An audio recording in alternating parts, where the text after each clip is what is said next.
कभी सोचा है आपने कि मंक्स भिक्षा मांगते हैं क्योंकि उनकी जिंदगी ब्रह्मचर्य और अपरिग्रह यानी कि दान को न लेने जैसे सिद्धांतों पर बेस्ड होती है, जो उन्हें मटेरियल प्रॉपर्टीज और फाइनेंशियल ऑब्लिगेशन से दूर रखता है। और ये भी एक सोशल मैसेज है कि लोगों को सेवा और समर्पण की वैल्यू समझाई जाए। मैं और मेरे दोस्त अपने ऑफिस और अपनी लाइफ से फ्रस्ट्रेटेड होकर नेपाल घूमने गए थे। हम जहां रुके थे वहां एक खुला बाजार था और लोग आ जा रहे थे, और उसी के बीच हमने एक अलग ही नजारा देखा कि एक मंक कुछ भी दिए जाने पर कोई भी चीज एक्सेप्ट नहीं कर रहा था, लेकिन लोगों के पास खुद ही जा जाकर भिक्षा मांग रहा था। मेरा दोस्त अंकित बिना कुछ सोचे समझे ही उस मंक के पास चला गया और उनसे कहने लगा, ए भाई, ऐसे तुम्हारा बिजनेस नहीं चलने वाला। जब कोई कुछ दे तो ले लेना चाहिए। उसे मना करके लोगों के पास जा जाकर खुद से भीख मांग रहे हो। ऐसे तो तुम्हारा बिजनेस अच्छा नहीं चलेगा। मेरे भाई, शाम को भरपेट खाना खाना है ना तुम्हें। मुझे अंकित की हर किसी से मजे लेने वाली आदत का पता है, इसलिए भागकर मैं गया और अंकित के मुंह पर हाथ रखते हुए उस भिक्षुक से माफी मांगने लगा। लेकिन उस भिक्षुक ने अंकित के सिर पर अपना हाथ रखते हुए बड़े प्यार से कहा, बेटा, जिंदगी में सब कुछ बिजनेस ही नहीं होता। जिस दिन तुम ये बात समझ लोगे, उस दिन जिंदगी तुम पर कभी हावी नहीं होगी, बल्कि तुम कामयाबी के ऐसे नशे में डूब जाओगे जो कभी आज तक सोचा भी नहीं होगा। अरे, अजीब आदमी हो तुम। कैसा नशा? कहाँ का नशा? कौन सी दुनिया? ओह, तुम्हें कुछ नहीं पता। और तुम्हें कैसे पता होगा? तुम्हें तो इतनी देर में जो लोग दान देने आए थे, तुमने वो भी नहीं लिया। और जो तुम भिक्षा में मांग रहे हो, वो भी लोग तुम्हें नहीं दे रहे हैं। तुम भूखे हो। तुम्हें जो पैसे चाहिए वो तुम मुझसे ले सकते हो। अगर मुझे कोई दान देना चाहते हो तो सिर्फ इतना दान दे दो कि तुम जिस बात की वजह से इतने परेशान हो उसका कोई समाधान ढूंढ लो और अपने मन को शांत कर लो। बस ऐसा समझना कि जिस दिन तुमने ऐसा कर दिया, तुमने मुझे सबसे कीमती दान दे दिया और फिर मेरी भूख मिट जाएगी।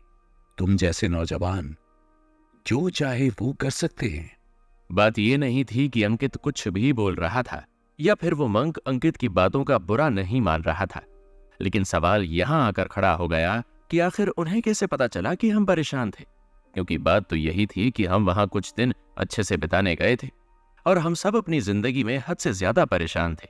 दरअसल हम सब ने मिलकर एक ऐसे प्रोजेक्ट पर काम किया था, दिन रात एक कर दिए थे, और हम सब सच में फेल हो गए थे। फिर हम सबको बोला गया कि हमें शायद जॉब से हटा दिया जाए। इसलिए अपना मन हल्का करने और कुछ दिन अच्छे से बिताने के लिए हम सब नेपाल घूमने आए थे। अगले दिन जब अंकित को होश आया तो उसने सबसे पहले बाहर निकलकर आसपास की दुकानों में उन बुद्धिस्ट मंक के बारे में पूछना शुरू किया। किसी ने बताया कि पास के ही एक पहाड़ी के पास वो मंक रहते हैं। इस पर अंकित ने हम सबको जबरदस्ती अपने साथ लिया और निकल गया उस पहाड़ी के पास, जहां वो मंक कुछ छोटे बच्चों के साथ बैठे हुए थे और उन्हें कुछ बता रहे थे। तुम सब अभी छोटे हो, लेकिन जब तुम बड़े हो रहे होगे तब तुम्हें एक अलग अनुभव मिलेगा। जीवन में कभी कभार हमें कुछ कमियों और बंधनों से जुड़ी परेशानियों का सामना करना पड़ता है, जो हमें सच में हमारी सीमाओं को पहचानने के लिए मजबूर कर देती हैं। लेकिन क्या तुम्हें पता है कि इन रुकावटों में ही हमारी अपनी तरक्की रुक जाती है, जबकि हम तो इससे कहीं ज्यादा अच्छी तरह से आगे बढ़ सकते हैं, है ना? लेकिन ऐसा कैसे मुमकिन है? अपनी अपनी सीमाएं तो सभी को पता है, और जब किसी चीज के लिए मना किया जाता है तो उसकी भी एक ही वजह होती है, क्योंकि कुछ चीजों को हम नहीं कर सकते, और जो चीजें हमारे हाथ बांध देती हैं उन्हें मानना भी कभी कभी जरूरी होता है। जैसे कि हम सब ऑफिस जाते हैं, वहां पर बहुत सारी बातें हमें ना करने के लिए कही जाती हैं। लिमिटेशंस के साथ भी हम अपने आप को किसी भी तरह से आगे नहीं बढ़ा सकते हैं। हमें उनकी बातें तो माननी ही पड़ती हैं ना। फिर कैसे आगे बढ़ें? कहानियां सुनना पसंद है तुम्हें? शायद इससे तुम्हें तुम्हारा जवाब आसानी से मिल सके। मैं तो कल के लिए आपसे माफी मांगता हूँ। मैं सच में शर्मिंदा हूँ, और अगर आपके पास कोई ऐसी कहानी है जो मेरे इस सवाल का जवाब दे सके तो मैं उसे खुशी खुशी सुन लूंगा। हो सकता है कि मेरे मन से बोझ उतर जाए। यहां से 3 मील दूर एक घर है जहां पर एक माहिका नाम की बच्ची रहती है।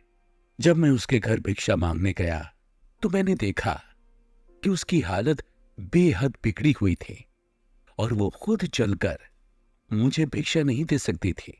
इसीलिए मैं खुद ही उसके पास चला गया। उसने मुझे बताया कि उसका सपना था कि वो एक डांसर बने, लेकिन उसके जीवन में विपरीत परिस्थितियों ने उसे उस सपने से बहुत दूर कर दिया। उस बच्ची को एक भयानक दुर्घटना का सामना करना पड़ा था, जिससे उसके पैरों में चोट आ गई और डॉक्टर ने उसे चलने और यहां तक कि हिलने डुलने तक के लिए मना कर दिया। शायद अब ये चोट उसे चलने और डांस करने में तकलीफ देगी। फिर अब तो सीमाएं भी आ गईं और प्रतिबंध और बाधाएं भी। आगे क्या हुआ? बावजूद इन सीमाओं और बाधाओं के भी माहिका ने अपने इस दुख से हार नहीं मानी। यहां तक कि उसने अपनी सीमाओं को स्वीकार करते हुए भी डांस करना शुरू कर दिया। ऐसे कैसे हो सकता है? वो तो अब चल ही नहीं सकती ना। अगर चाहो तो अपनी ही सीमाओं को बदल कर आगे बढ़ सकते हो तुम। माहिका ने डांस का रूप ही बदल दिया। उसने अपने हाथों को नई मुद्राएं देकर आसान डांस स्टाइल में तैयार किया, जिससे उसे उसकी विकलांगता का मुकाबला करने में मदद मिली। और माहिका ने मुझे बताया कि वो भले ही नहीं चल सकती, लेकिन जल्दी ही वो अपना डांस का स्कूल शुरू करेगी, उसके ही जैसे लोगों के लिए जो कभी हौसला नहीं हारते। अब तुम बताओ, क्या माहिका की तरह ही तुम भी परेशान हो? क्या कुछ दिन पहाड़ों की सैर से तुम्हारी समस्या ठीक हो जाएगी, या फिर अपनी ही सीमाओं का सही उपयोग करके तुम आगे बढ़ोगे? मैं समझ गया कि आप क्या कहना चाहते हैं। असली विकास के लिए कभी कभी हमें समाधान के लिए अपनी सीमाओं को गले लगाना पड़ता है। और शायद अब मैं जानता हूँ कि मुझे क्या करना चाहिए। मुझे अपनी सीमाओं को ही एक नया मौका बनाना होगा, और मैं ये कर सकता हूँ।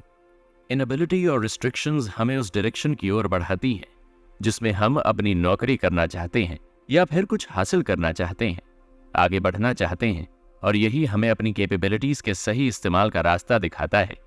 इससे हमें नए डायरेक्शंस में एडवांसमेंट की पॉसिबिलिटी मिलती है, जिससे हम अपनी पर्सनैलिटी को और बेहतर बना सकते हैं। और इसी बीच मेरे दोस्त हर्षित ने मंक सुजातो से हम सब की लाइफ से जुड़ा एक ऐसा सवाल कर लिया जिसने मेरे मन में तूफान मचा दिया।